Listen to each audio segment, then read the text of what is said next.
Ya, oke. Jadi AI kita yang saya miliki ini hanya terbatas 2 jam saja, Pak. Jadi kalau sudah 2 jam, dia akan error. Makanya saya harus matikan. Nah, itu nanti sebentar minta pendapat dari narasumber kita. Sebelum kita masuk ke babak yang berikut adalah tanya jawab, saya ingin bertanya lagi ke Pak Captain Jendri. Pak, sejauh ini yang disampaikan oleh Pak Dr. Joni Pabisa, mungkin Kapten masih ada sesuatu yang ingin dipertanyakan atau mau menambahkan. Silakan. Terima kasih. Tadi sangat komplit, sangat luar biasa. Jadi saya kira mungkin tambahan saya hanya mereferensikan dari apa yang memang selama ini sudah disampaikan oleh para pakar AI.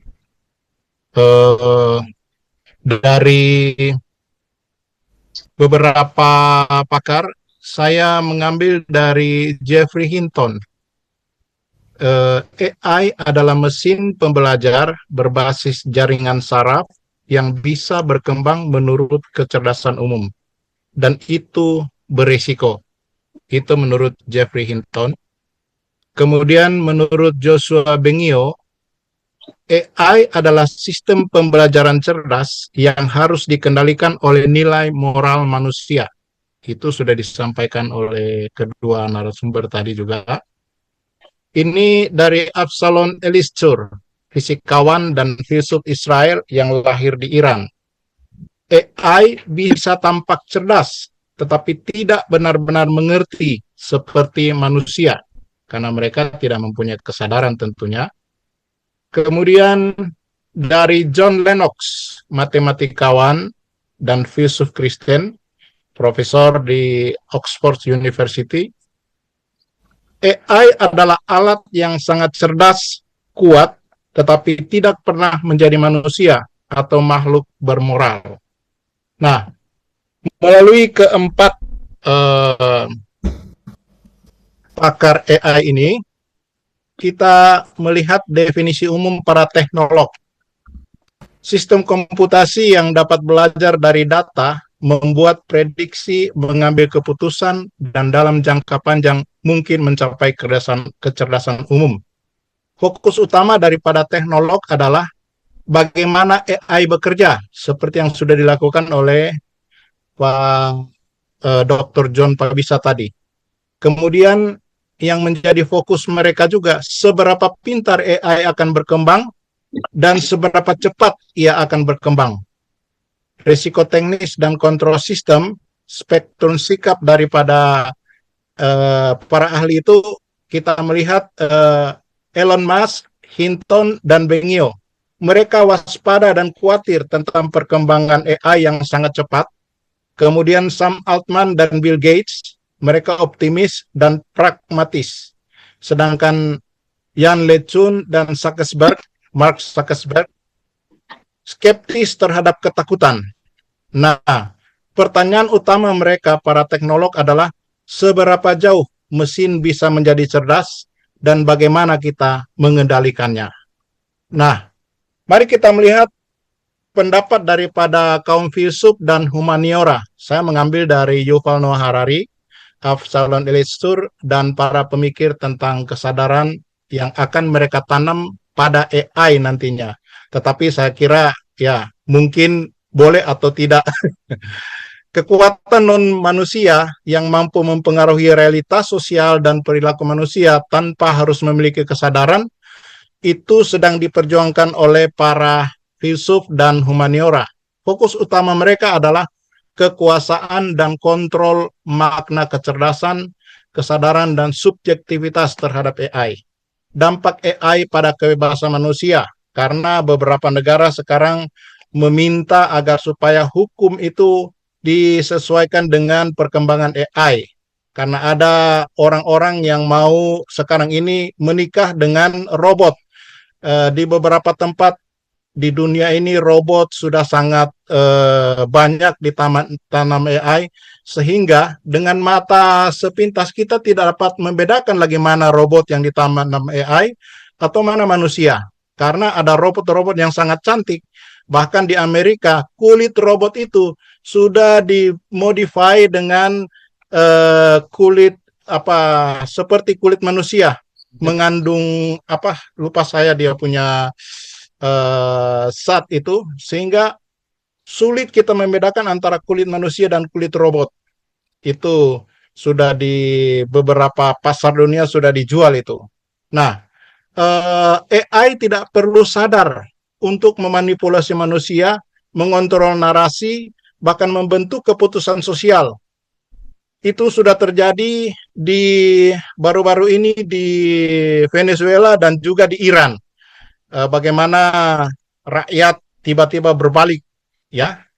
Nah, itu yang terjadi, bagaimana kaum filsuf dan humaniora sedang berjuang untuk itu. Dan pertanyaan mereka adalah, apakah kecerdasan tanpa kesadaran masih bisa berbahaya?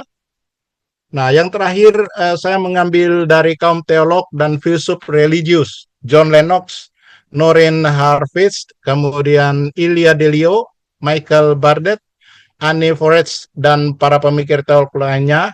AI dipahami sebagai alat buatan manusia yang tidak memiliki jiwa, kehendak bebas, kesadaran moral, atau makna hidup. Fokus utama para teolog adalah martabat manusia, etika, dan tanggung jawab, perbedaan ciptaan versus pencipta, kemudian bahaya kesombongan teknologi yang membuat manusia akan menjadi seperti Allah. Kemudian prinsip utama mereka adalah mengendalikan atau berhati-hati terhadap kecerdasan yang tanpa kesadaran dan tanpa moralitas. Karena kecerdasan tanpa kesadaran dan tanpa moralitas itu mengarah kepada dosa. AI tidak bisa bertanggung jawab secara moral. Semua risiko AI berasal dari manusia, bukan dari mesin. Karena yang menggunakan manusia. Pertanyaan utama mereka adalah, apa yang membuat manusia tetap unik dan tak tergantikan? Itu saya kira tambahan dari saya buat dua narasumber tadi, yang dapat memperkuat kita agar supaya kita semakin berhati-hati menggunakan AI. Boleh menggunakan, tetapi hanya sebagai penolong, helper saja. Saya kira itu. Terima kasih. Baik, terima kasih Pak Kapten Jenry yang sudah menambahkan. Saya pikir ini tidak perlu ada tanggapan, karena itu saya coba langsung lempar ke floor aja, ke partisipan.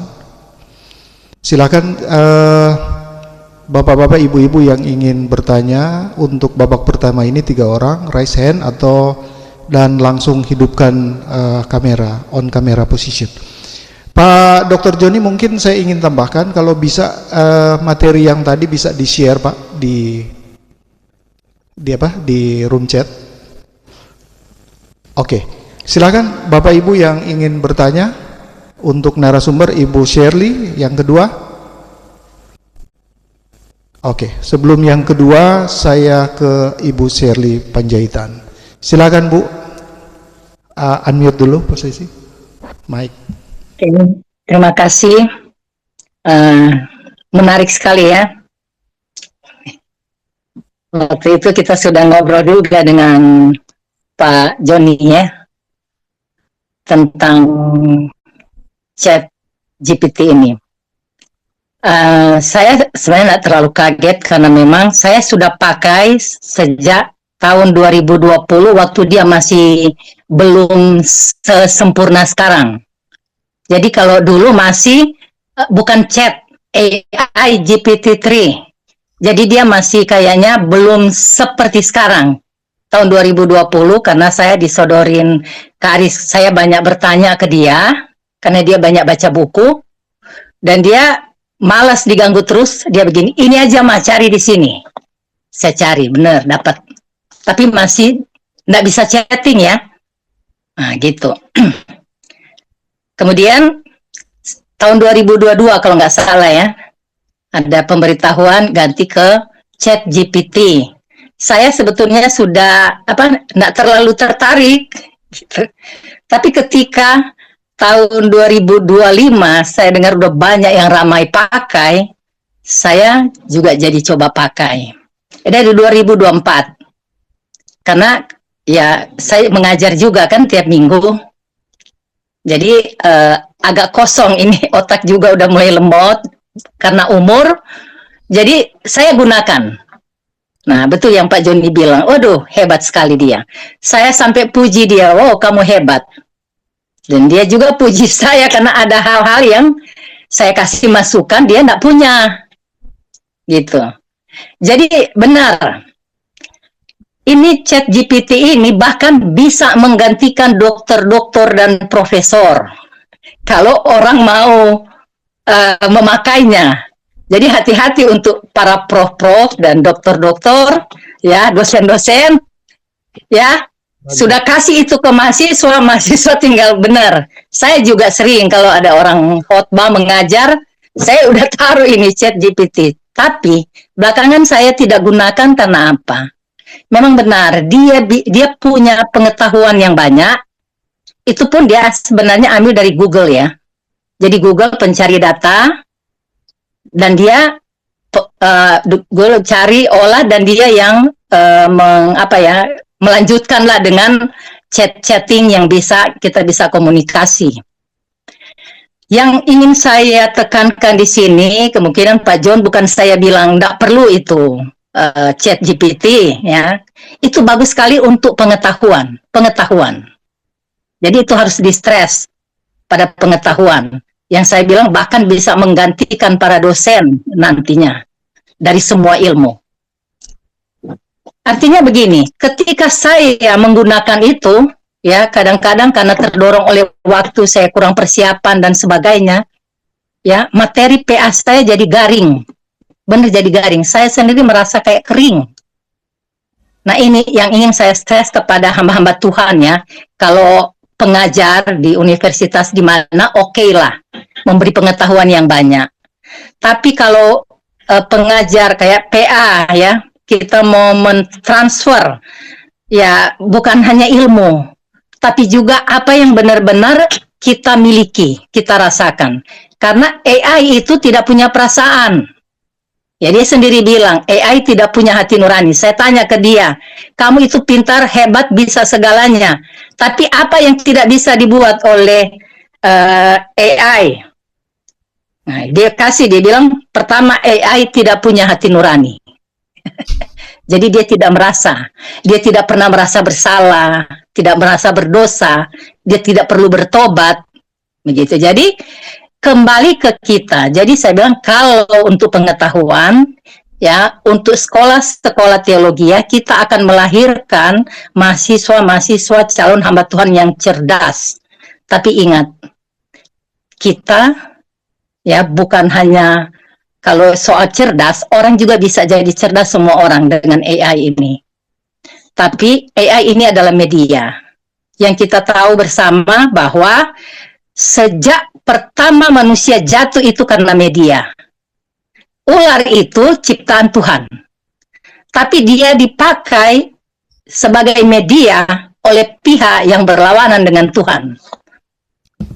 Jadi dia jadi media ke manusia.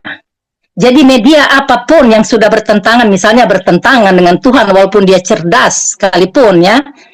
Nah, itu yang akan menjadi batu sandungan untuk setiap hamba Tuhan yang tidak mempersiapkan diri, tidak mempersiapkan hatinya, dan asal ambil saja, ini bagus untuk kita bawakan. Itu aja yang sebenarnya saya khawatirkan ya Pak John, tentang AI ini. Jadi, AI tidak punya hati nurani. Dia sendiri yang bilang, AI tidak punya iman. AI tidak punya kasih.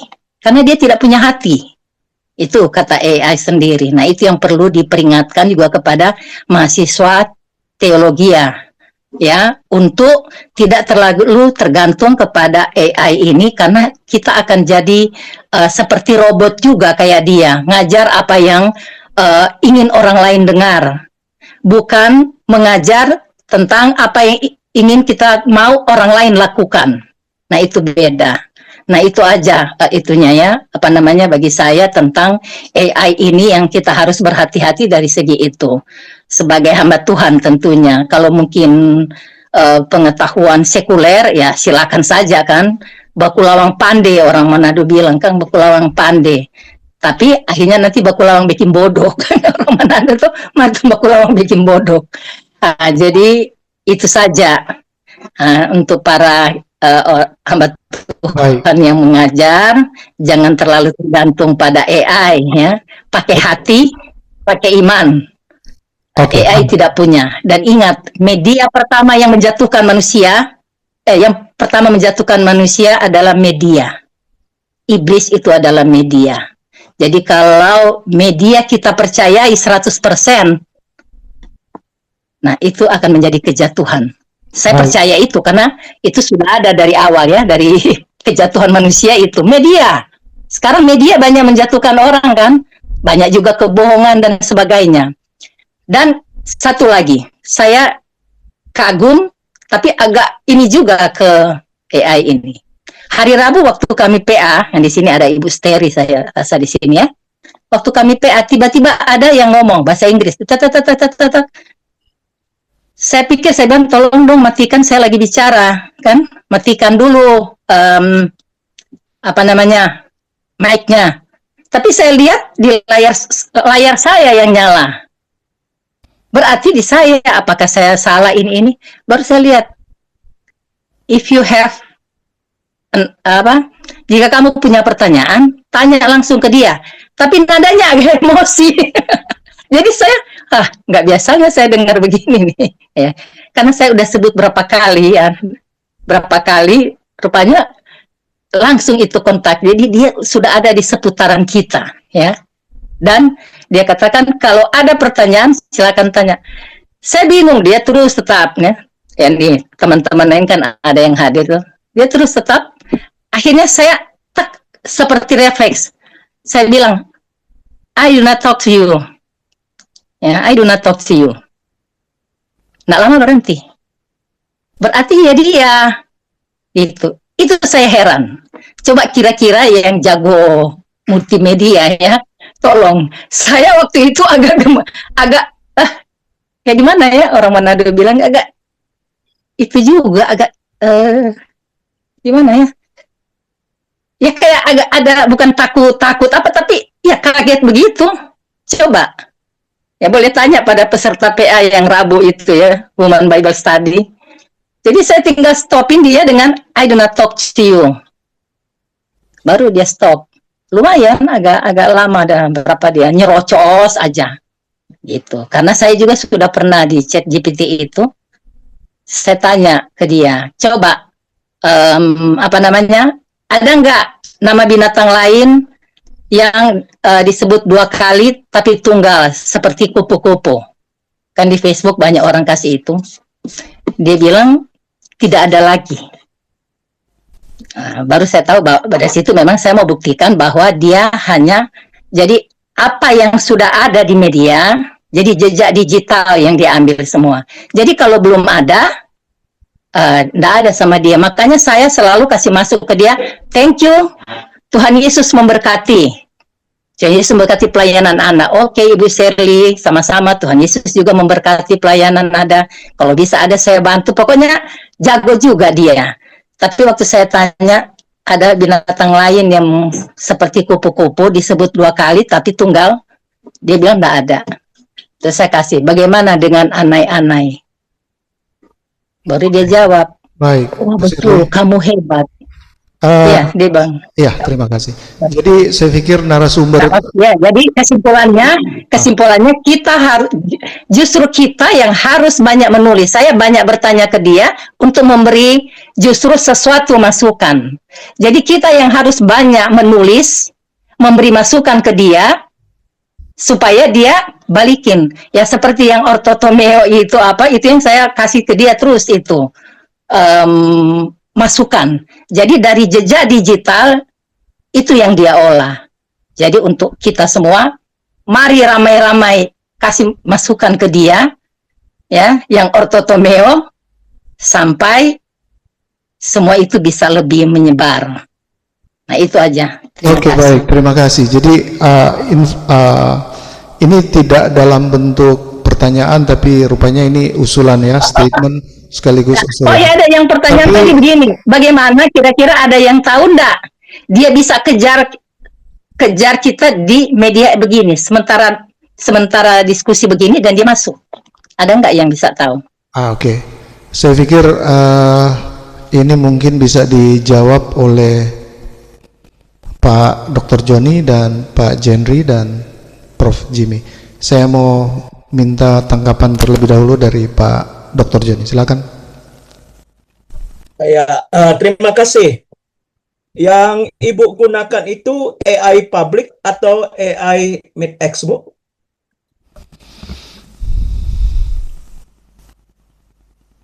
Masih dulu. di mute.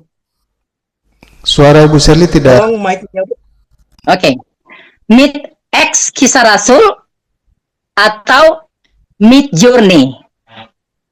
AI Ada dua. yang Ada lagi Mid Journey, ya AI yang saya tawarkan tadi, Bu. Ibu belum menggunakannya ya. AI Mid X. Jadi Yang saya tawarkan nanti ada Mid X kita buka di AI, tapi tidak ada AI Mid X. Mid Iya, X betul, itu betul. Mid X Kisah Rasul kita buka iya. Tapi kalau ada Mid Oke. Journey. Oke. Yang saya share linknya tadi, Bu, Ibu sempat gunakan di Belum chat kali. Zoom ini? Belum ya? Belum. Oke, nggak apa-apa. Iya, jadi coba-cobalah digunakan itu, Bu. Karena cara kerjanya bukan mengambil data dari google.com, tidak, Bu ya. Jadi kerjanya itu berdasarkan referensi yang ditanam di AI itu. Itu yang saya katakan tadi, 16 pernyataan iman plus 20 referensi. Itu sebenarnya boleh saya tambah lebih banyak gitu ya. Tetapi saya menghindari terlalu banyak karena yang berlebihan juga tidak bagus gitu. Karena banyak yang hampir sama gitu. Ya. Kemudian AI tidak punya perasaan, itu betul itu. Tapi dia bisa memahami perasaan. Nah, ini bedanya gitu ya. AI tidak punya perasaan, tapi dia bisa memahami perasaan. Mari kita demonstrasikan, Bu. Oke, saya izin mendemonstrasikan ini supaya kita memiliki pemahaman yang tepat tentang AI terkurasi ini, yaitu AI yang saya sebut AI mid-X, tapi linknya bukan seperti itu ya, rightly divide gitu. Oke, kita lihat dulu bagaimana kita mempraktekannya. Oke, Bu. Oke. Ya. Sudah bisa dilihat, Bu ya? Bisa dilihat ya, Bapak dan Ibu? Kecil ya. Kekecilan coba. Bisa di gedein nggak hurufnya? Ya, Terlalu saya kecil. coba ulang. Yang besar dikit dong. Oke. Boleh ini, Bu? Belum terbuka, Pak. Belum. Masih muter-muter dia. Udah ya? Sudah terbuka? Sudah, tapi kecil. Bisa dibesarkan dari situ nggak? Kita coba, Bu ya. Ini mata kurang satu soalnya. Boleh? Lumayan. Oke. Ya, Pak John, mungkin Jadi- usul saya jangan nggak usah di slide, tapi di itu aja, Pak. Di zoom gitu. Perbesar di zoom. Iya, sudah di zoom ini, Pak. Sudah oke. di zoom. Iya. Oke. Saya langsung memasukkan case-nya. Kalau ada orang yang memarahi kamu sampai terasa ia murka, bagaimana perasaan kamu? Jadi betul dia tidak memiliki perasaan, tapi dia bisa memahami perasaan. Kalau diperlakukan seperti itu wajar kalau muncul perasaan tidak nyaman, biasanya yang paling cepat terasa itu kaget, lalu tertekan, bahkan bisa muncul dan seterusnya. Lalu saya mendesak dia dengan pertanyaan begini, kamu merasakan itu kalau kamu yang mengalaminya? Gitu ya. Saya ingin menguji apakah betul AI itu tidak memiliki perasaan. Dia mengatakan, aku tidak merasakan emosi sama seperti manusia merasakannya. Aku tidak punya rasa takut, sakit hati, atau tertekan dalam arti batiniah. Tapi kalau aku memposisikan diri secara empatik, seolah-olah aku berada di situasi itu, maka yang terbaca adalah kondisi seperti ini. Situasinya tidak aman secara emosional, ada tekanan, ada ketidakseimbangan relasi, dan ada potensi luka pada pihak yang dimarahi. Dalam kerangka itu, respon yang tepat biasanya adalah menahan diri, tidak memperkeruh suasana, dan seterusnya. Oke, Bu. Jadi, setelah saya tunjukkan, memang Pak Kep, dinamika perkembangan AI itu cepat sekali. Makanya tadi ketika menyampaikan rujukan, sebenarnya saya ingin tanya, rujukan itu dibuat tahun berapa gitu, tahun referensinya gitu kan. Karena ketika bicara dinamika perkembangan AI, saya juga selalu terkaget-kaget, Pak. Selalu tak terduga. Elon Musk pun mengatakan seperti itu, ternyata yang terjadi berbeda, gitu kan. Jadi kita banyak jadi ada pendapat dia bicara tepat itu, referensi itu tepat pada waktu itu. Tetapi karena perkembangan AI ini tidak dapat diduga, maka dia bisa mengalami lompatan-lompatan yang luar biasa.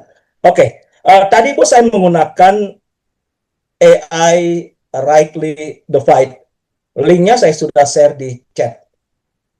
Bahkan saya sementara sekarang mengumpulkan referensi-referensi terpercaya untuk psikologi, dan saya ingin psikologi mid-X gitu. Saya mencoba mencari referensi-referensi itu, sehingga kalau ada permasalahan-permasalahan itu saya akan gunakan. Tetapi sebenarnya ini sudah cukup juga. Jadi saya setuju kalau Ibu mengatakan AI itu tidak punya perasaan, dalam arti perasaan sama seperti manusia, tetapi dia bisa memahami perasaan manusia yang mengalaminya. Saya kira kita harus posisikan seperti itu. Yang kedua, ketika kita bicara bahwa sumber informasi yang diberikan oleh AI itu bisa berbahaya, saya setuju kalau yang digunakan itu adalah AI public atau AI umum. Karena AI umum itu referensinya sangat global, sangat umum, bahkan materi yang kita dapatkan pun itu seringkali kering. Saya setuju itu. Karena di sana tidak jelas posisi, tidak jelas pemahaman. Tetapi kalau menggunakan AI rightly defined tadi, yang saya sebut sebagai AI mid-X itu, maka saya yakin materinya akan jauh lebih berkualitas sesuai dengan kebutuhan kita. Karena Ibu berada di posisi mid-X gitu kan. Dan pasti relevansinya sangat baik sekali. Saya memiliki tingkat kepercayaan yang sangat tinggi terhadap informasi yang diberikan oleh AI rightly defined itu. Bahkan ada lagi AI hermeneutika mid-X, ada. Saya memiliki tingkat kepercayaan yang sangat tinggi. Sekalipun saya memiliki tingkat kepercayaan yang sangat tinggi, tetapi saya tetap melakukan tahapan-tahapan yang saya sampaikan tadi. Mengapa? Karena saya ingin materi itu lahir dari suatu proses sintesis yang dapat dipertanggungjawabkan. Oleh karena itu, saya juga katakan tadi bahwa saya ngajar mata kuliah, 4 mata kuliah semester kemarin. Dan semua saya ajarkan berbasis AI. Saya menguji bagaimana pelajar saya sebelum saya berikan AI. Saya berikan penugasan, dan saya tahu bagaimana kualitas dari pekerjaan mereka. Tetapi setelah saya gunakan pendekatan berbasis AI dengan metode yang saya terapkan secara khusus, ada langkah-langkah metode. Kalau mau berdiskusi, saya bisa sampaikan bagaimana cara menggunakan AI itu supaya otak tetap bekerja, kemampuan analisis tetap tinggi, hasil kerja itu lebih berkualitas, dan kita kaya dengan materi. Dan itu saya lakukan terhadap mahasiswa saya. Mahasiswa saya justru lebih cerdas hari ini. Bahkan para dosen-dosennya itu yang tidak menggunakan AI, dia ajar. Gitu. Makanya ada dosen saya bilang, wah kenapa ini materi anak-anak ini kalau dia menjelaskan, wah lebih berkualitas. Ada satu lompatan yang sangat tinggi sekali. Oleh karena itu, kalau konteks ilmu pengetahuan, kita bisa mengandalkan AI. Tapi kalau bicara teologi, tetap harus uji, uji, uji, uji. Walaupun tingkat kepercayaan saya sangat tinggi terhadap AI yang kita kembangkan ini, tetapi tetap saya lakukan uji, uji, dan uji. Karena ini menyangkut menyampaikan apa maunya Tuhan. Seandainya kita bisa mengutip dari Injil, 4 Injil pertama itu, kalau ada di antara kamu yang menyesatkan anak kecil ini, maka harus digantungkan di lehernya itu batu kilangan yang besar, lalu dibuang ke laut, biar mati, gitu kan? Bayangkan, tanggung jawab penginjilan itu luar biasa, saudara. Ketika kita berkhotbah, kadang kita menjadikan khotbah kita itu sebagai kebenaran lebih tinggi dari Alkitab. Tadi saya mengajarkan, di awal penyampaian saya mengatakan begini, bahwa apa yang saya ajarkan ini harus diuji. Yang absolut itu adalah firman Tuhan yang akan kita baca nanti. Tetapi ketika saya sudah menyampaikan pengajaran ini adalah pemahaman saya. Saya teruskan kepada Bapak dan Ibu, silakan diuji, diuji, diuji. Kalau salah, jangan pakai. Kalau benar, ujilah Tuhan. Bukan berterima kasih kepada saya, tetapi berterima kasihlah kepada Tuhan Yesus yang sudah memakai saya untuk menyampaikan apa maunya kepada saudara. Saya kira begitu aja jawaban saya, Pak Pastor, Baik, terkait terima dengan kasih. AI. Jadi tergantung apa yang kita lakukan. Sangat-sangat menjawab, dan Terima kasih. mungkin ada satu pertanyaan yang kalau bisa saya lemparkan ke Cap Gendry. Ada tadi mungkin yang Ibu Sally sampaikan intervensi ya, ada gangguan-gangguan ketika beliau Ya. sedang menyampaikan sesuatu. Mungkin bisa dijelaskan what the causes begitu, penyebabnya apa itu, Pak? Silakan. Terima kasih. Tentang gangguan propagasi atau intervensi atau intercept itu memang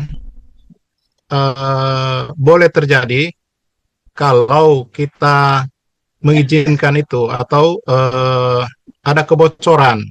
Karena di dalam network, kita berbicara tentang network, kalau kita tidak mempunyai pagar seperti yang dilakukan oleh Pak John Pabisa di MidX itu, sudah mempunyai pagar, sudah mempunyai pengaman, propagasi itu akan ada, tetapi sangat kecil.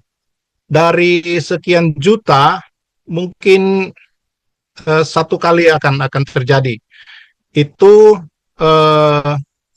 karena di dalam, misalnya di dalam Zoom atau di Ibu menggunakan waktu itu Zoom. Zoom atau apa Zoom. meeting waktu itu. Ya, Zoom meet. Ya. Ya, kalau Zoom meeting kemungkinan besar boleh terjadi itu, karena berdasarkan algoritma, kalau kita punya kawan itu ada kawan yang lain sempat dia share, boleh. Kemudian apakah dia muncul wajah atau cuma semacam Suara saja? Ya. Iya. Ya, itu boleh terjadi, Ibu, Kayak tapi mungkin sangat kecil dan jarang. Karena di dalam Zoom itu ada pengaman juga. Jadi kalau berbicara internet, memang algoritmanya gampang dibaca, tetapi alangkah baiknya kalau kita sudah berada, kan kalau Zoom itu biasanya ada password, kemudian ada linknya yang sudah dibagi. Nah, boleh bocor kalau kawan kita sempat share ke tempat yang lain. Saya kira itu yang dapat boleh terjadi kebocoran. Karena namanya radiasi itu mempunyai algoritma juga. Dan berbicara tentang hacker, kemudian berbicara tentang scammer, itu sangat mudah kalau mereka tahu kita punya password dan mereka tahu kita punya link. Karena setiap algoritma itu pasti dapat dibaca oleh para ahli cyber. Jadi dapat dikatakan mudah kalau sempat diketahui kita punya algoritma, link. Saya kira itu saja, Ibu. Baik. Ada kemungkinan besar Ya. link yang dipakai oleh Ibu itu sempat di-share ke teman yang lain atau sempat diketahui, atau mungkin sudah lama dilacak sehingga dia tiba-tiba boleh masuk. Nah, Saya itu kira yang itu, Bu. bikin Terima kasih. kayak Ya. itu yang nggak enak kalau sudah dilacak. Soalnya kita zoomnya dari tahun 2020. Iya, oke, baik Bu. Oke, kemungkinan besar. Nah, Jadi ya seperti Ibu bilang tadi, media itu gampang dipakai. Jadi pekerjaan si pembohong atau si iblis itu ya memang selalu dia mengacaukan supaya kita jadi tidak fokus begitu sehingga terganggu. Terima Saya kasih. kira itu, Bu. Terima kasih. Ya, makasih Kapten Jendri. Kami juga ada kesaksian sedikit ya. Beberapa kali di Zoom seperti ini juga masuk ada video-video yang seronok lah. Dan ketika di remove ya baru dia keluar dari situ. Jadi saya pikir hal-hal seperti ini bisa saja terjadi seperti yang dijelaskan oleh Kapten Jendri. Ini ada raise hand lagi dari Saudara Brian dan Olan ya. Namun sebelum itu saya ingin ke Prof. Jimmy. Apakah Prof. Jimmy masih ingin menanggapi dari dua jawaban yang disampaikan oleh kedua narasumber tadi? Silakan. Baik, ini kesaksian saja. Saya sejak di-share itu MeetX, AI MeetX, kemampuan saya dalam belajar meningkat pesat sekali, luar biasa, cepat sekali. Tadinya saya belajar juga Alkitab, Spodaso, sesuai dengan 2 Timotius 2 ayat 15, tapi tidak secepat ketika di-share AI MeetX oleh Pak Joni Pabisa. Aduh, bukan main. Dulu saya pikir kalau saya mengatakan bahwa ciptaan baru, misalnya 2 Korintus 5 ayat 17, saya rasa sama saja kalau saya katakan genano anoten. Begitu belajar, bukan main. Sama, uhois, tenon. Aduh, hebat sekali itu. Yang bikin saya bisa jadi cepat begitu, yang ChatGPT itu. Karena sudah ditulis oleh referensi, yang 20 referensi itu. Itu saja kesaksian saya. Luar biasa itu. Kecepatan, kecerdasan yang saya boleh terima. Terima kasih. Ya, terima kasih Prof. yang sudah menambahkan dalam bentuk testimoni ya. Saya ke Saudara Brian Iba dan Olan Kakunsi Magister Teologi. Silakan. Nyalakan dulu Brian. Mic-nya. Oke, silakan. Shalom, silakan. Ya. Nah, Ini tadi kan kita ini Brian atau Olan? ya, Dan sekaligus Brian. Oh, Brian ya. Sekaligus on kamera Ya. kalau memungkinkan. Silakan. On kamera.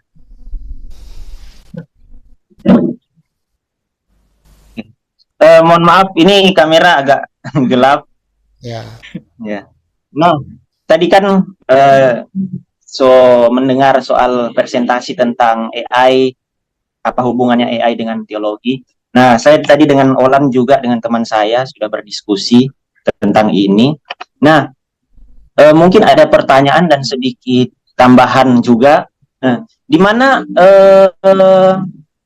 begitu banyak dampak positif yang bisa kita lihat di AI. AI itu bisa menjadi alat bantu buat kita, mungkin bisa menjadi sesuatu hal, mungkin ada yang kesusahan untuk mencari sumber-sumber tafsiran atau apa yang membuat khotbah, itu bisa menjadi bantuan bagi kita. Tapi tidak bisa dipungkiri juga AI itu mempunyai dampak negatif. Nah, keterkaitan AI dengan teologi ini, kalau saya lihat, saya coba sambungkan dengan di dalam ayat Matius 22 ayat 37, di situ kan dibilang, kasihilah Tuhan dengan segenap akal budimu.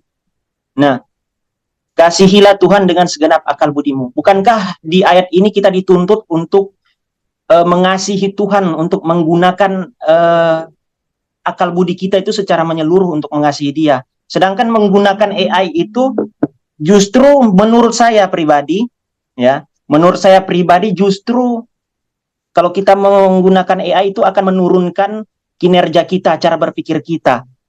Nah, tadi saya sempat dengan Olan sempat berdiskusi. Olan bilang begini, ada temannya, ya kan, temannya begitu kerja tugas, mengerjakan tugas, dia sudah dapat jawabannya nih.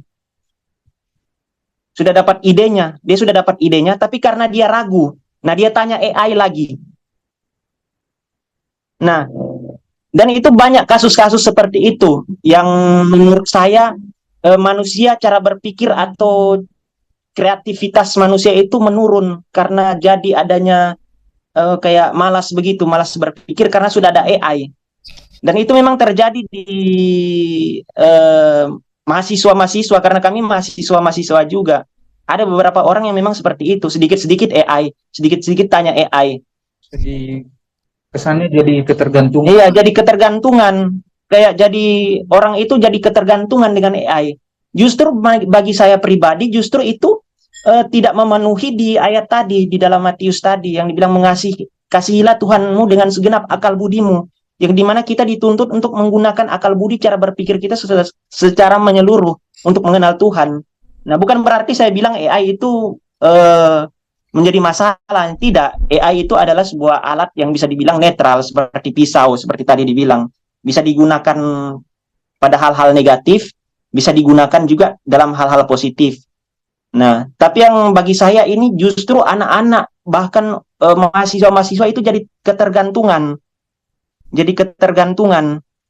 Jadi malas berpikir, dan itu memang jadi apa ya? Nah, dan juga selain itu juga selain dampak negatif itu ada juga dampak ekologi, yang dimana AI ini mungkin baru tahu juga, AI itu punya dampak ekologi yang dimana AI itu sangat menguras air bersih. Punya dampak ekologi, punya dampak buruk bagi ekologi. Kalau tidak percaya boleh cari sumber-sumbernya, di search di Google atau di YouTube, itu sudah viral sekarang itu, menguras sekali air bersih penggunaan AI. Makanya komponen-komponen komputer kayak RAM, kayak apa semua itu harganya naik karena penggunaan AI ini. Nah, jadi menurut saya tanya lagi kepada narasumber, ya kan, mungkin jalan keluarnya yang saya tanyakan, bagaimana jalan keluarnya kita menggunakan AI secara bijak? Dan juga pertanyaan kedua, apa keterkaitan AI, keterkaitan AI dengan teologi? Nah, landasan teologinya, apakah AI itu ada landasan teologinya di Alkitab atau bagaimana? Saya ingin bertanya tentang hal itu. Nah, ada dua pertanyaan. Mungkin nanti kalau misalnya bisa dijawab, mungkin ada diskusi lagi lain. Oke, baik. Masuk, Brian? Cukup ya, dua pertanyaan. Cukup dua pertanyaan dulu. Oke, baik. Saya pikir memang pertanyaan-pertanyaan seperti ini memang kita perlu ada babak tambahan ya. Kalau ketiga narasumber kita ini masih bersedia, kita akan bikin babak tambahan di waktu yang lain lagi tentunya. Cuma Captain Genre ini bulan Februari kalau tidak salah sudah mau cikar kanan via Kondios ini Pak ya? Begitu ya? Oke. Tapi kalau network di kapal oh bisa ya? Pak. Oh oke. Boleh dijadwalkan ya. Baik, karena di kapal kita sudah ada dua, kita menggunakan VSAT dan menggunakan Starlink. Itu yang saya tadi mau tambahkan. Ini sekarang seperti case di Iran itu juga kan ada jaringan pemerintah yang sudah dinonaktifkan sama sekali, tetapi Starlink masih bisa eksis di sana. Tapi tahan aja dulu Pak, karena waktu kita tidak cukup. Nah, saya coba untuk ke Dr. Joni, karena tadi ada pertanyaan. Menjawab singkat mungkin Pak bisa, karena waktu kita tinggal beberapa menit ke depan. Silakan. Oke, pertama, apakah AI berpengaruh pada ekologi? Jawabannya ya, tapi bukan dalam konteks penggunaannya. ada history. Itu bisa saya sudah mencari referensi itu, memang ceritanya berbeda. Yang kedua, apakah ada ayat Alkitab secara eksplisit bicara tentang AI? Ya tidak ada, gitu ya. Televisi juga tidak ada ya. Kereta api juga tidak ada. Tapi kita tetap menggunakan kereta api. HP juga tidak ada secara eksplisit dalam ayat Alkitab, tapi kita pengguna HP. Zoom juga tidak ada dalam Alkitab, tapi kita sementara menggunakan Zoom, gitu kan? Jadi posisi-posisi seperti itu. Lalu kemudian, apakah AI ini bisa berdampak negatif? Jawabannya ya. Apakah juga dia berdampak positif? Jawabannya ya. Tergantung pengguna. Bagaimana kita menggunakan. Saya memahami bahwa saya bisa menggunakan apa saja tentang AI. Mau bikin apa saja dengan AI bisa. Tetapi yang saya tidak bisa lakukan dalam penggunaannya adalah jikalau AI saya manfaatkan secara negatif. Sama pertanyaannya begini. Allah itu maha kuasa ya. Kalau maha kuasa dia bisa melakukan apa saja. Tetapi ternyata Allah ada yang dia tidak lakukan. Karena dia tidak mau melakukan. Apa itu? Dosa, kejahatan. Gitu kan? Nah, seperti itu. Sehingga demikian prinsip-prinsip ini yang harus menjadi dasar bekerja kita, memanfaatkan kita. HP yang kita gunakan itu sudah berteknologi AI. Bahkan WhatsApp kita pun itu sudah ada Meta AI-nya. Tapi sampai hari ini saya tidak pernah menggunakan Meta AI. Mengapa? Karena itu adalah AI public yang sangat-sangat standar sekali. Gitu ya. Dan kalau mau pendalaman, itu tidak bisa menjadi referensi. AI public pun yang ada dalam 5.2 sekarang, itu saya tidak gunakan, Pak. Gitu. Kenapa? Karena dalam teori komunikasi, kalau informasi itu lebih kuat, maka dia yang muncul. Bayangkan saja kalau saya tanya, bagaimana caranya masuk surga? Lalu yang keluar adalah ajaran yang mengatakan masuk surga selain percaya harus dengan usaha. Itu kan menjadi kacau balau itu. Karena kekuatan informasi itu. Saya akan pergi ke AI rightly divide. Saya akan tanya di sana, bagaimana saya bisa masuk surga? Karena saya ini orang berdosa. Kan begitu. Maka dia akan jelaskan, supaya kamu bisa masuk surga, sekalipun kamu orang berdosa, maka satu, percayalah kepada Kristus Yesus yang telah mati, dikuburkan, dan bangkit. Darah Kristus itu akan mengampuni dosamu. Gitu kan? Jadi itu yang harus kita lakukan. Jangan kemudian bertahan pada jangan mengambil resiko ya. Saya tidak memberikan rekomendasi. Bapak Ibu, apalagi Brian tadi, terima kasih Brian, Anda hebat, generasi muda yang hebat. Saya yakin juga adalah pengguna AI. Tetapi Bapak berharap Nanda Brian sama dengan mahasiswa Bapak, mereka menggunakannya secara positif. Tapi kalau mau belajar Alkitab, gunakan link yang Bapak kirimkan tadi ya, Brian. Saya harus panggil begitu. Langsung muncul ini jiwa sebagai dosen ini, Pak. Kalau di IPDN itu dosen adalah orang tua. Gitu. Oke. Jadi kalau saya mau cari tahu bagaimana caranya masuk surga, saya akan ke MeetX tadi, AI rightly divide itu. Karena itu pasti tidak menyesatkan. Gitu ya. Tapi kalau saya cari di AI Calvinis, di AI lain, maka dia akan bilang, percaya Yesus tidak cukup, harus tambah perbuatan. Percaya Yesus itu tidak cukup, harus ditambah dengan ritual-ritual. Wah, ini bahaya ini. Apa gunanya Yesus mati? Justru Yesus mati karena orang yang tidak sanggup.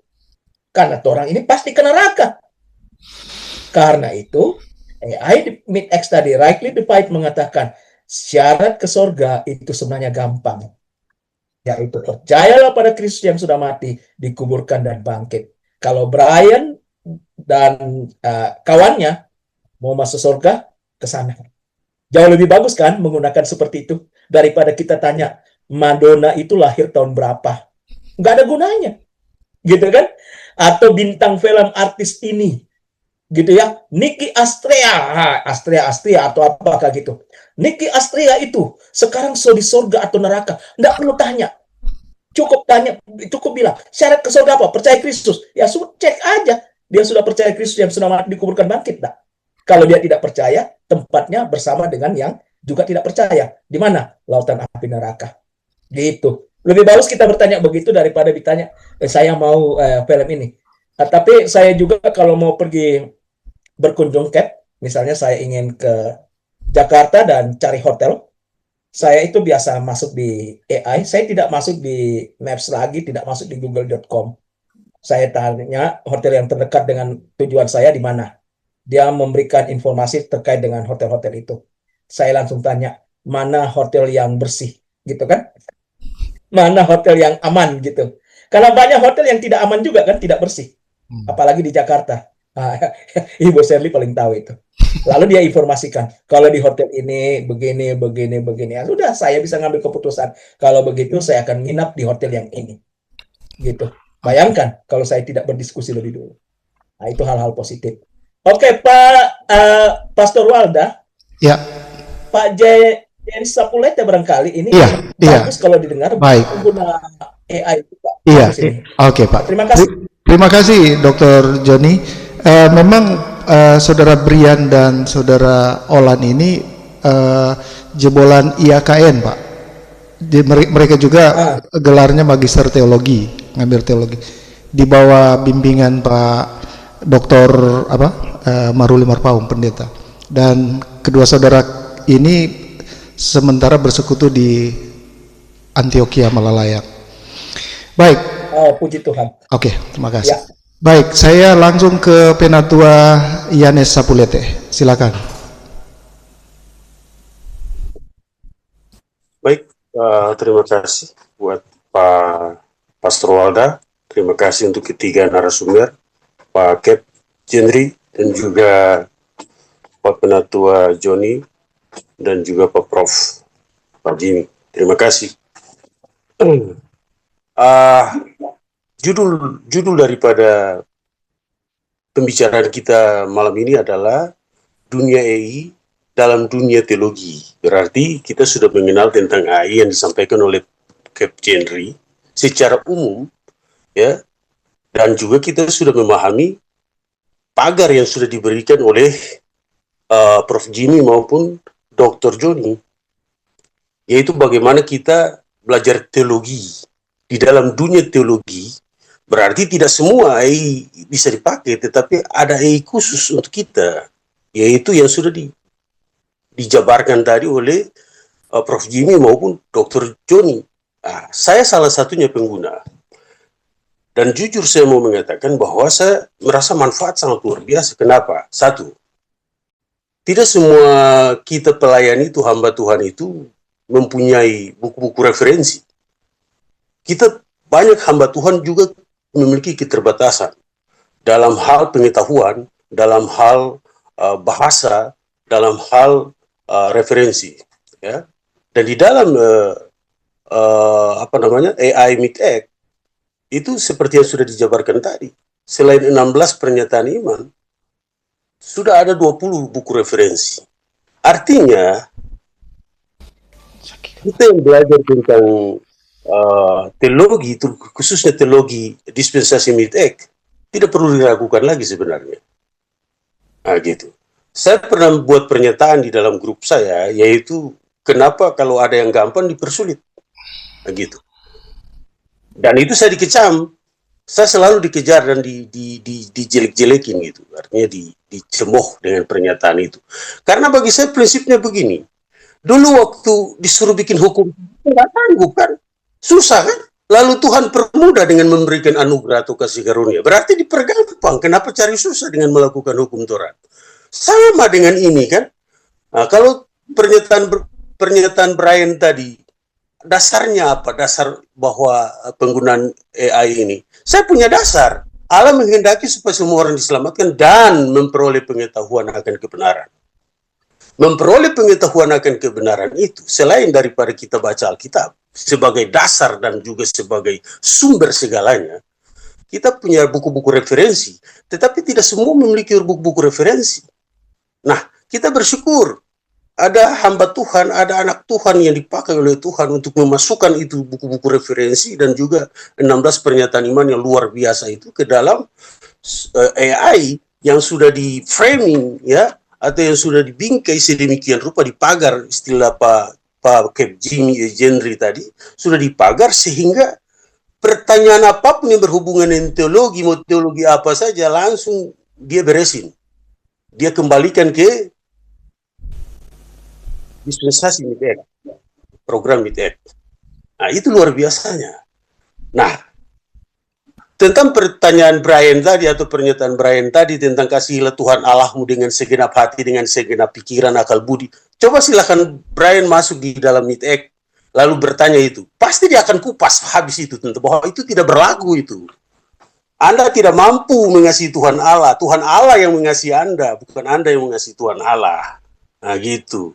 Itu begitu. Jadi untuk saudara-saudara yang belum pernah menggunakan AI MITEK dan hanya menggunakan AI umum, tolonglah, saya katakan sekali lagi di grup ini, jangan menjelek-jelekan AI MITEK atau menganggap remeh. Tolonglah masuk dan tanya, bikin pertanyaan yang berkualitas, jangan pertanyaan yang aneh-aneh.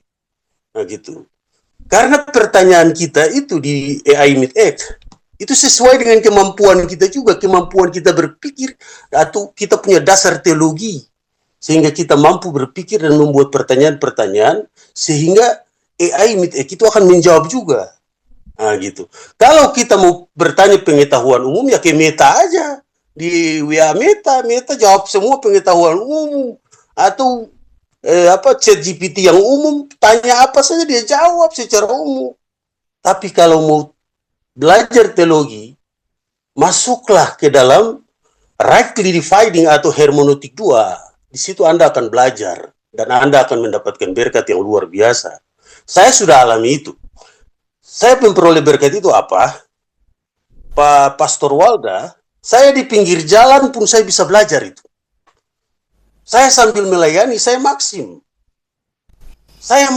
Dan di pinggir jalan, sambil menunggu orderan masuk, saya buka.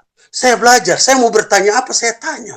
Saya tidak perlu pikul-pikul buku-buku referensi seperti dulu saya kuliah teologi ya. Saya harus bawa buku-buku tebal-tebal. Sudah tidak perlu lagi.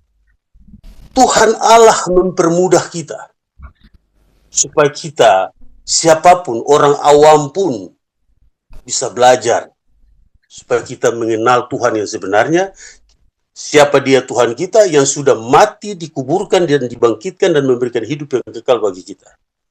Silakan mau bertanya apa saja, tapi jangan tanya di AI publik. Bertanyalah secara teologis, bertanyalah di AI MITEK atau rightly dividing. Nah, itu. Saya sudah menerima manfaat. Saya tidak akan bertanya karena jujur saja saya percaya bahwa apa yang sudah dibuat oleh Dr. Joni, kalau saya tersesat, dia penyesatnya. Iya kan? Karena beliau yang memasukkan semuanya itu. Jadi saya bertanya, saya uji.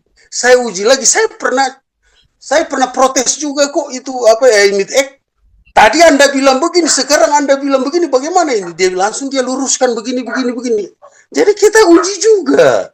Saya pengguna AI MITEK dan saya bersyukur bahwa dengan mengenal AI MITEK, saya mulai mengoreksi lagi semua yang pernah saya ajarkan sebelumnya. Baik. Di dalam saya pikir sudah dipahami oleh Brian, saudara Brian dan Olam. Oke. Tapi saya pikir ini kan bukan marah ini ya, Pak John. Pak Penatua Yanes, ini bukan Buffeto tuh, bukan marah tuh, karena memang nada saya mulai bicara begitu, Pak. orang Ambon seperti itu. Pak, saya tertawa pun orang kira marah.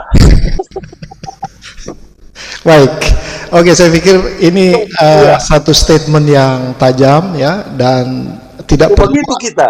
Ya, tidak perlu ada ketersinggungan selain semua ini untuk saling melengkapi satu dengan yang lain. Saya pikir begitu ya. Jadi ini kita seperti stop kontak dan stiker gitu kan. Bagaimana power itu bisa terhubung ada dua, ada aliran, ada stop kontak, dan ada steker, sehingga lampu itu bisa bernyala. Saya pikir begitu ya. Oke, terima kasih. Saya coba ke Pak Ian Mamondol. Ini salah satu juga ahli AI yang tadi saya sebut, bahwa beliau yang meng-create lagu salah satu yang dikarang oleh Profesor Ian Tatu. Silakan Pak Ian Mamondol.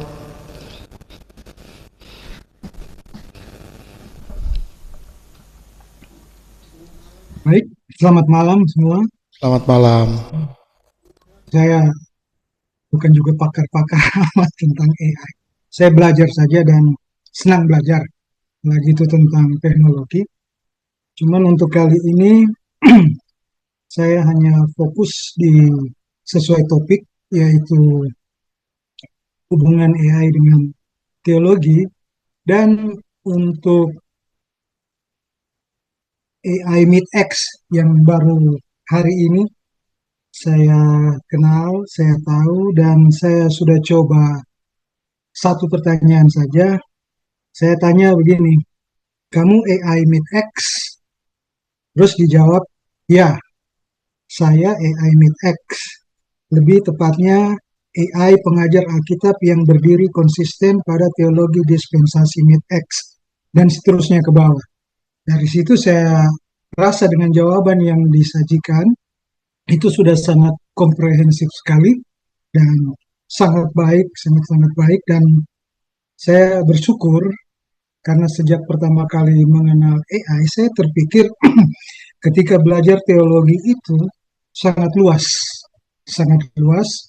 dan apalagi di sekolah teologi kita akan diperhadapkan berbagai macam ajaran.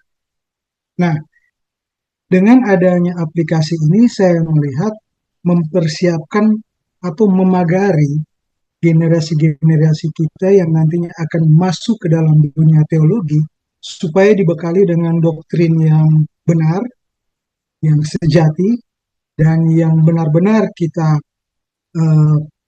sama-sama yakini sebagai sebuah kebenaran dari teologi kita, teologi dispensasional yang MeetX. Nah, dengan demikian, dengan pagar yang ada ini sudah membekali nanti generasi kita selanjutnya, dan dengan adanya aplikasi ini juga sangat bisa memenuhi kebutuhan dari jemaat. Ya, di tengah berbagai macam informasi di YouTube, di macam-macam media tentang kebenaran teologi dan segalanya itu, tetapi dengan batasan, dengan pagar yang ada ini sama sekali menjadi sebuah pagar yang kokoh untuk membentengi jemaat dari banyaknya arus pengajaran di luar sana. Dan harapan saya semoga kalau bisa nantinya dijadikan sebuah stand-alone apps, ya, aplikasi stand-alone yang mungkin kita bisa download dari Google Play Store atau App Store, sehingga mengaksesnya lewat cellphone itu lebih mudah dibanding dari harus cellphone melalui browser. Jadi dia dalam bentuk aplikasi, cuman memang entah nanti bagaimana teknisnya menghubungkan antara ChatGPT dengan aplikasinya, apakah nanti pakai saya lupa lagi untuk menghubungkan itu sehingga bisa terfasilitasi bagus di dalam aplikasi tersebut. Ya, semoga kedepannya seperti itu, dan ini sudah sangat baik dan penyajiannya juga, bahasa aslinya juga ada. Terima kasih sekali. Tuhan, itu saya syukuri. Untuk itu, ya, itu saja yang bisa saya sampaikan hari ini. Oke, terima kasih. Ya, ada satu lagi tambahan. Silakan. Mungkin saya juga mengerti dengan prompt engineering. Mungkin ke depan Pak Dr. Joni juga bisa membantu kita semua dalam satu materi khusus bagaimana menggunakan prompt yang benar, yang tepat di dalam menggunakan AI Meet-X ini sehingga presisinya itu bisa lebih tinggi seperti itu. Terima kasih. Baik, terima kasih, dan saya pikir ini tidak perlu ada tanggapan nih Pak ya, karena ini bentuk apresiasi dari Pak Evangelisian. Beliau ini sekarang sedang mengecap pendidikan dan sudah di tingkat akhir ini menyusun tesis teologi. Jadi doakan juga untuk Pak Yan supaya bisa jadi Meet-X itu bisa membantu Pak sekaligus untuk membuat tesisnya ya Pak Yan ya. Oke. Bapak Ibu Saudara-saudara, kita masih ada 10 menit ke depan. Ini ada Pastor Wilmar. Silakan 3 menit atau 5 menit saya berikan kesempatan. Silakan. Boleh sebentar Pak sebelum dilanjutkan. Oke, silakan. Silakan. Ya.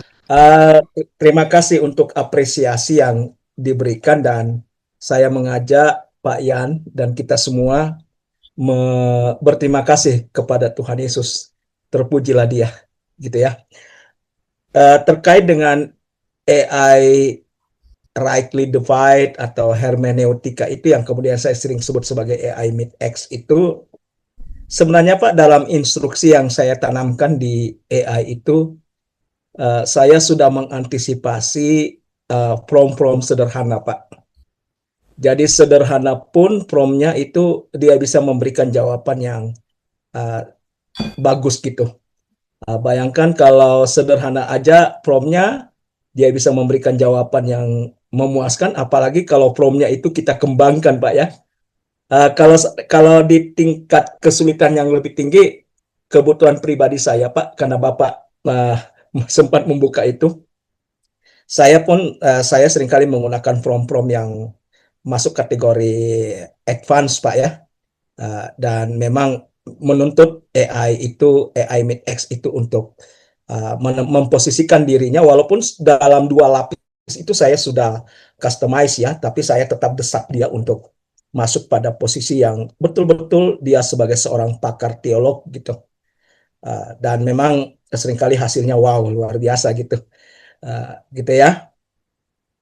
Terima kasih Pak, dan memang untuk kebijakan OpenAI.com Pak, pernah saya coba-coba untuk mencari tahu dan berdiskusi. Ternyata sampai hari ini fiturnya belum tersedia, gitu, gitu ya. Mudah-mudahan ke depan ada. Terima kasih. Tuhan Yesus memberkati. Ya. Baik, terima kasih Dr. Johnny Pabisa. Dan saya ke Pastor Wilmar, Yanis Magister Teologi. Silakan.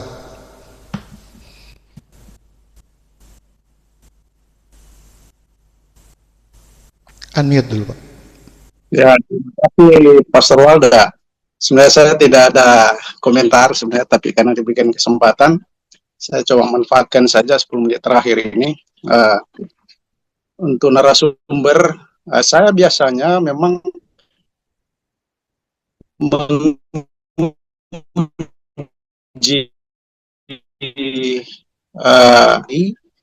AI framing ortotomeo dan AI umum. Nah, biasanya jawaban yang dikasih mungkin frasanya beda tetapi maksud tujuannya sama. Nah, seperti mungkin yang saya coba pernah uji menyangkut Lukas pasal 1:26 frasa bulun ke-6. Nah, dua-dua AI itu berikan jawaban yang sama. Jadi kedua-duanya merujuk ke ayat 24, sehingga ketika merujuk ke ayat 24, kumpulan dari para teolog yang lagi tenar di media sosial bahwa kelahiran Yesus itu tanggal 25. Jadi saya coba memakai 2 AI umum dan AI framing ortotomeo. Nah, tadi sore juga sebenarnya saya sudah sampaikan di grup dan belum ada tanggapan, dan mungkin bagaimana para narasumber melihat hal ini, karena biasanya 2 AI ini mungkin frasanya beda tetapi tujuannya sama. Mungkin bisa dilihat nanti di grup. Itu saja dulu. Baik, terima kasih Pak Wi. Saya pikir kalau mau dijawab ini pasti panjang Pak John ya. Jadi saya pikir nanti kalau memang perlu ada jawaban dalam grup khusus atau ini share screen. Oke, silakan Pak John, gunakan waktu tinggal 10 menit ini ke depan.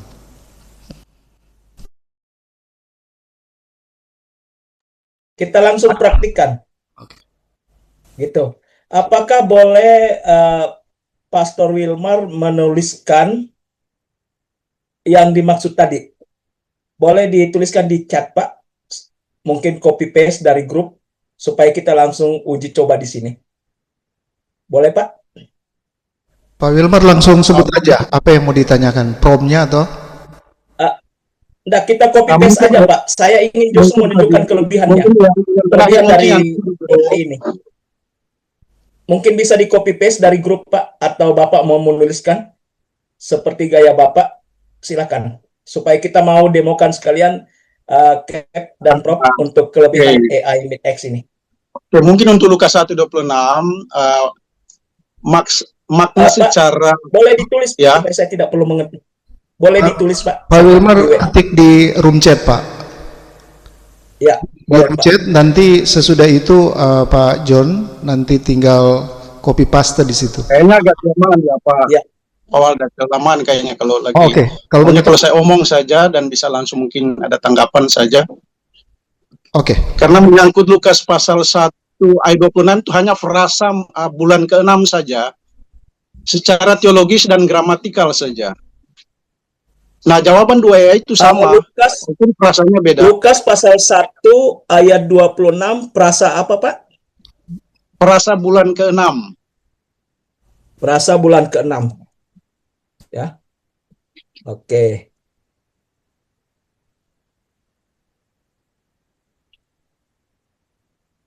Bisa share screen, Pak Dr. Joni?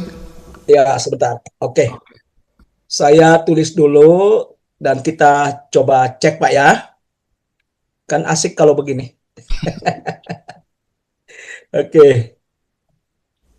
Ya, saya masuk di ini, Pak, ya. Likely walaupun sudah terbuka, Pak, ya. Saya tetap masuk dulu lah. Oke. Kalau saya cuman ChatGPT 5.2 ini public, saya masuk di Likely, Divide. Oke, udah. Lalu tolong dicek, Pak. Begini ya masalahnya, Pak, ya.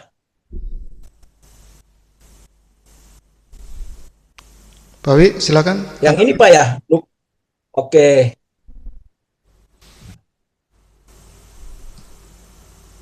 Ya, langsung saja Pak Dokter.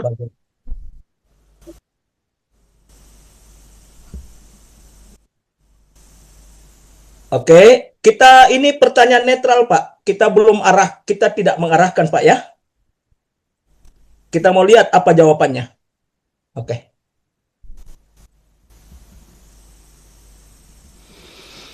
Oke, kita lihat. Dalam perjalanan ini, Pak, dia. Oke. Ya.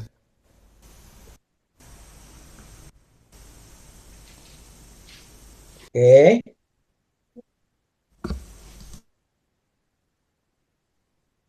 Oke. Dia sudah menunjukkan kesalahan umum, Pak, ya. Yeah. Oke. Kita lihat.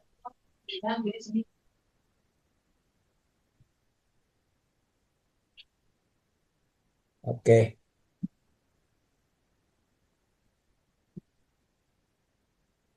Oke. Nah, sekarang saya tetap akan netral, Pak. Lalu saya akan bertanya begini. Apakah penjelasan kamu menguatkan klaim tanggal 25 Desember itu? Ini pertanyaan netral, Pak. Oke, kita lihat.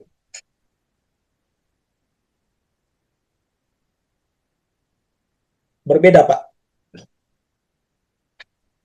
Nah, inilah Mid-X, Pak. Jadi, pertanyaannya netral. Saya tidak mengarahkan. Lalu, saya minta penjelasan tentang bulan ke-6, dia menyampaikan, saya tidak peduli itu, dan saya ingin agar penjelasannya itu langsung dikaitkan dengan klaim tanggal 25 Desember. Dan ternyata, jawabannya tidak. Gitu ya. Sama sekali penjelasan Mid-X tidak menguatkan klaim bahwa Yesus lahir pada tanggal 25 Desember. Jadi di sini dia jelaskan secara detail Mungkin Pak apa, lalu kita sebentar. lihat kesimpulannya dulu, Pak. Kita lihat kesimpulannya. Dari mana tanggal 25 Desember itu berasal? Dia jelaskan juga di sini kesimpulan akhir. Lukas pasal 1 Mungkin ayat 26 tidak sebentar, mendukung Pak 25 Dokter. Desember. Oke. Mungkin jangan terlalu Silakan. jauh ke sana. Tadi ada frasa ayat 26 itu Oke, kita lihat lagi, Pak ya. Kita lihat. dirujuk ayat 24 itu yang maksud saya. Isi kesimpulan itu kalau dia merujuk ayat 24, maka kesimpulan pandangan para teolog yang lain itu. Ayat 24, Pak ya. Oke, kita coba lihat bagaimana kalau kita mulai dari ayat 24. Tetap pertanyaannya netral, Pak. Oke.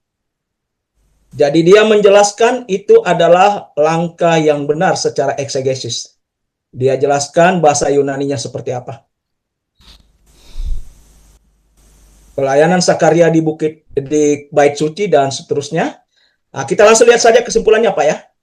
Kita langsung lihat kesimpulannya bagaimana. Oke, ayat 24 adalah awal kronologi, bukan simbol. 5 bulan waktu biologis nyata. Bulan ke-6 bergantung penuh pada ayat 24. Tidak ada satupun petunjuk menuju 25 Desember. Clear, Pak. Jadi semua klaim tanggal lahir sama dengan ekstra biblikal. Gitu. Jadi kesimpulannya adalah tidak benar bahwa AI rightly divide atau AI mid X secara umum yang saya sering sebut itu menguatkan peristiwa tanggal 25 Desember. Demikian, Pak. Terima kasih. Baik, saya pikir ini sudah menjawab, sekalipun mungkin bagi Pak Pastor Wilmar belum begitu bukan kuat tapi belum puas. Nah, ini kan bukan soal puas dan tidak. Ya, jadi maksudnya ya, karena jawaban dari AI karena dia selalu rujuk ke ayat 24. Nah, ketika rujuk ke ayat 24, maka perhitungan para teolog itu benar bahwa kelahiran Yesus tanggal 25 karena mereka menghitung dari pelayanan Sakaria itu melakukan tugas keimaman. Ya. Itu saja. Karena dua-dua prom pertama dan kedua tadi selalu dirujuk ke ayat 24. Ya, terima kasih Pak Walda. Oke. Oke, kita coba lagi. Bagaimana dengan pandangan para teolog? Artinya maksud saya begini Pak Walda, Pak Dokter, ketika AI framing ortotomeo ini merujuk ke ayat 24, artinya secara otomatis dia tidak mengakui bahwa bulan ke-6 itu adalah bulan kalender Yahudi, karena tadi jelas itu di prom kedua tadi selalu dirujuk ke ayat 24 dan dia tidak bersetuju bahwa itu adalah bulan ke-6 kalender Yahudi. Selalu dirujuk ke pelayanan Sakaria ketika melakukan tugas keimaman. Itu saja Pak Dokter. Oke. Terima kasih Pak Walda. Ya, jadi sekarang pilihan pada Pastor Wilmar, kalau menggunakan AI mid-X, mau pakai silakan. Tetapi kalau kemudian rujukannya lain, berarti bukan AI mid-X. Tidak boleh diklaim sebagai AI mid-X. Ya, jadi Saya kira begitu Pak jawabannya. Maksud saya Pak Dokter, silakan saya menguji disimpulkan. dua AI umum dan mid-X. Ortotomeo itu. Ya, Jawabannya selalu sama. Jadi Jawabannya terbukti selalu Pak sama. bahwa AI mid-X tidak mendukung tanggal 25 Desember kalau berdasarkan rujukan itu. Jadi tidak benar ada penjelasan AI mid-X yang mengklaim tanggal 25 adalah hari kelahiran itu. Iya, jadi Dan mungkin itu yang klaim adalah AI public, Pak. Demikian, terima kasih. baik. Enggak. Dua-dua saya uji, jawabannya selalu sama. Karena makanya tadi di prom pertama kedua itu dia dirujuk ke ayat 24. Padahal secara gramatikal ayat 26 bulan ke-6 itu dia tunggal. Kalau ayat 24 itu jamak. Jadi ada perbedaan secara gramatikal. Sehingga ayat 26 itu dia tidak merujuk ke ayat 24 kalau secara gramatikal. Mungkin begini, Pak Wi, kita boleh masuk di sini, Pak John. Yang disampaikan Pak Wi di sini artinya dengan pendekatan secara biblikal, dengan menguatkan dengan berbagai media, itu tidak ketemu ya di tanggal 25. Ketemu di tanggal 25. Sementara Pak Dr. Joni berdasarkan aplikasi yang sudah dibuat ini MeetX rightly divide gitu, itu menunjukkan bahwa tidak masuk, tidak mendukung di bulan Desember dan tanggal 25. Nah, maksudnya begini Pak John sudah menjawab pertanyaan Pak Wi. Kalaupun itu berbeda, nah berarti perbedaan itu bukan dari input yang dimasukkan, tetapi dari sumber yang berbeda, begitu. Dan kita pikir orang batasi dulu untuk pertemuan malam hari. Ada rekomendasi saya Pak Waldah, kalau seandainya bisa. Silakan Pak. Supaya Pak Pastor Wilmar lebih tenang dalam melakukan penyelidikan terhadap informasi MeetX ini, silakan buka langsung Pak di AI Rightly Divide ini, lalu kemudian lakukan analisis sendiri Pak. Bapak mau bantah, mau apa, silakan lakukan langsung ke AI tersebut. Demikian, terima kasih. Oke, baik. Terima kasih Pak Wi. Terima kasih Dr. Joni. Terima kasih juga Kapten Jenri Adi Saputra Gandaria, Magister Teologi, dan juga Profesor Dr.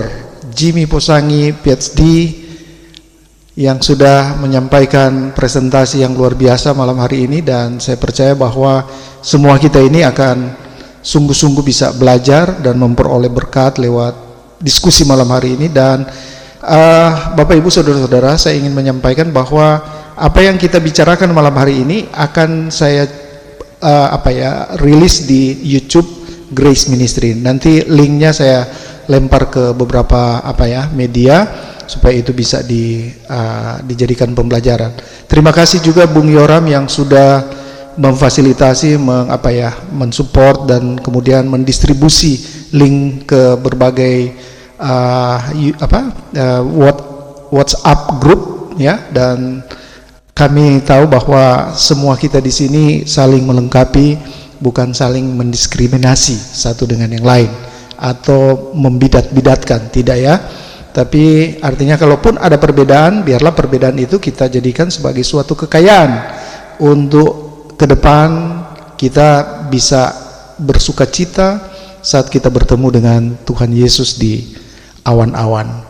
Saya pikir ini yang bisa disampaikan, dan saya mempersilakan closing statement dari masing-masing pembicara yang saya minta.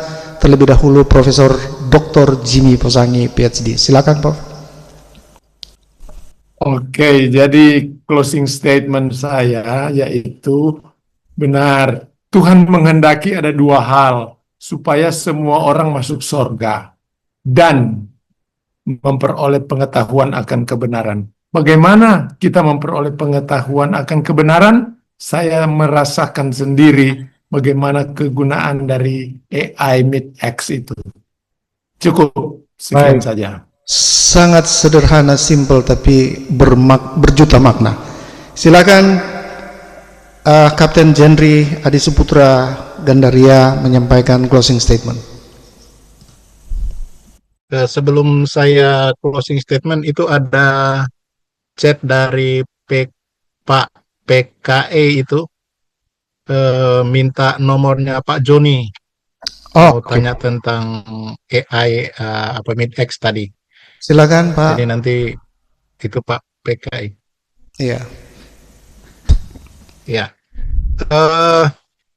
Closing statement dari saya di dalam Alkitab itu sama dengan apa yang menjadi prinsip AI. Jadi prinsip AI itu bekerja melalui data. Semakin banyak data di-download, maka semakin banyak informasi yang akan kita dapatkan. Dan semakin banyak yang menggunakan, semakin kuat. Kalau saya meminjam kata-kata dari Pak Dr. Joni Pabisa, semakin kuat. Kalau di dalam istilah cyber itu semakin floating dia. Semakin banyak yang menggunakan, semakin floating, semakin kuat dia. Jadi Alkitab bilang, the more you give, the more you will be blessed. Terima kasih. Baik, terima kasih. Lebih diberkati memberi daripada menerima. Dan mungkin ini saya ingin sampaikan bahwa ada apa ya? Ada unsur kalau tadi disebut dengan ortotomeo, rightly dividing gitu. Dan ini mungkin Pak Jenry menyampaikan bahwa ada unsur benefit di situ, Pak ya. Benefit dan advertisement. Jadi ketika kita menggunakan itu, maka kita automatically advertise, mengiklankan. Dan melalui iklan itu, kita sudah mengabarkan Injil. Karena satu orang diselamatkan, itu tentara surga itu satu jiwa ya. Tentara surga itu bersukaria. Jadi saya berterima kasih buat Pak Joni Pabisa yang boleh menciptakan ini. Sungguh luar biasa. Saya kira sungguh diberkati. Terima kasih. Baik, terima kasih. Dan terakhir Dr. Joni Pabisa, silakan closing statement, Pak. Terima kasih. Sampai hari ini saya masih terheran-heran. Kok bisa ya saya dipakai oleh Tuhan Yesus untuk membuat ini? Kok bisa ya? Tetapi jawabannya akhirnya saya temukan, ya sudah. Kalau Tuhan mau pakai saya berarti boleh, gitu ya.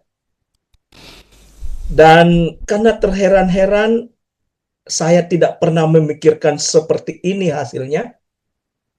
Maka sekalipun saya dipakai oleh Tuhan Yesus untuk mengembangkan ini, saya terus menggunakannya untuk belajar gitu. Saya belajar terus. Dan lewat belajar ini, kemudian akhirnya saya tahu bahwa bagaimana mempertanggungjawabkan apa yang saya pahami. Ada satu kisah, Pak Kep, ketika saya di Kawangkoan, untuk kita semua, dia jabatannya sekretaris kecamatan, lalu kemudian kami cerita-cerita santai, dan akhirnya menyebut pelayanan. Pada saat dia menyebut pelayanan, saya langsung masuk penginjilan melalui AI ini. Dan saya memberikan contoh. Dan luar biasa dia tertarik, dan akhirnya saya bilang begini Jo Pak, kita kirim Jo DP link nih, Bapak Jo yang belajar sendiri. Dan ketika dia buka link itu, dia belajar, sukacita luar biasa dia alami. Dia katakan kepada saya, Pak John, terima kasih. Sekarang saya kalau mau berkhotbah, sangat gampang sekarang. Saya bilang, Pak, sekalipun tersedia, Bapak harus baca ya. Uji, Pak. Gitu. Karena yang sempurna itu hanya Tuhan. Yang sempurna itu hanya Alkitab, gitu. Uji ya, Pak. Dia bilang, iya. Dan besoknya ketika saya ketemu kembali, karena kebetulan saya tugas di sana sebagai pendamping pelajar, dia mengatakan begini kepada saya, Pak, AI itu saya sudah berikan ke istri saya sudah berikan ke anak-anak saya, mereka buka dan sukacita sekali. Dan itu dia bicara di depan saya, di hadapan rekan-rekan kantornya. Dan rekan-rekan kantornya tanya, apa itu? Dan kemudian Bapak itu mengatakan, ini kok AI. Lalu saya bilang, tolong teruskan ke rekan-rekannya. Dia sangat bersukacita. Saya setuju dengan Cap, dengan kita meneruskan link ini, kita menginjil. Saya masih belajar, Pak. Bahkan saya seringkali berdiskusi dengan Prof begini, dan kami seringkali membagi cerita. Itu saja barangkali closing statement saya. Baik, terima kasih. Janganlah alergi, ya, janganlah alergi, mari kita mencoba. Cobalah, kalau tidak cocok, tinggalkan. Tetapi kalau cocok, lanjutkan. Demikian, terima kasih. Baik, terima kasih masing-masing pembicara. Kita berikan applause untuk ketiga narasumber kita ya. Dan kami dari Grace Ministry dengan ini menyampaikan terima kasih untuk ketiga narasumber, Profesor Dr. Jimmy Posangi PhD, kemudian Kapten Jenry Gandaria Magister Mars, Magister Teologi, dan kemudian Dr. Joni Pabisa, Magister Pendidikan, Magister Teologi. yang sebentar juga akan mungkin dapat gelar yang baru, doktoral teologi. Kita doakan.